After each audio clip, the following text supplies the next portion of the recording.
Hello friends, তোমরা সবাই কেমন আছো? আশা করছি ভালোই আছো। আমি আবার চলে এলাম কিউট বাবিন অ্যান্ড মাম্মাস ওয়ার্ল্ড থেকে নতুন একটি ভিডিওর সাথে। চলো আজকে আমি তোমাদের সঙ্গে শেয়ার করব শ্রীরামপুরের খুব সুন্দর একটি শিব ঠাকুরের মন্দির। চলো একটু ঘুরে দেখা যাক। মানে মন্দিরটাতে শিব ঠাকুর রয়েছে ঠিকই, তার সাথেও আরও অন্যান্য ঠাকুর রয়েছে। চলো সেগুলো একটু দেখে নিই।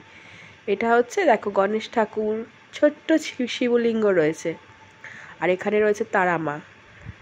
দেখো এগুলো সব ফটো রাখা রয়েছে। আর শিব যে লিঙ্গটা আছে চলো সেটাও তোমাদেরকে দেখাচ্ছি এবার। তো চলো তোমরা ভিডিওটা স্কিপ না করে দেখতে থাকো, আশা করি খুব ভালো লাগবে।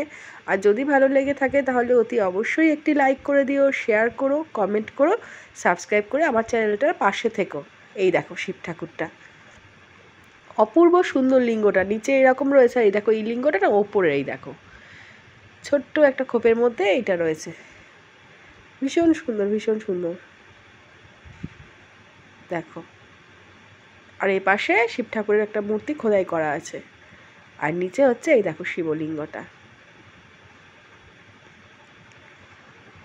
পুজো করেছে এই জন্য দেখো কত সুন্দর রজনীগন্ধার মালা দিয়ে সাজানো রয়েছে শিবলিঙ্গটা। খুবই ভালো লাগছে দেখতে। তো চলো তোমরা ভিডিওটা দেখতে থাকো, আশা করি খুব ভালো লাগবে। তো যদি ভালো লাগে আমার চ্যানেলটাকে একটু এগিয়ে নিয়ে যাওয়ার জন্য সাপোর্ট করো, সাবস্ক্রাইব করে আমার চ্যানেলটার একটু পাশে থেকো। আর আমার চ্যানেল কেমন লাগছে তোমাদের কমেন্ট করে জানিও। তো আজকের মতো আসলাম, আবার চলে আসবো নতুন কোনো ভিডিওর সাথে।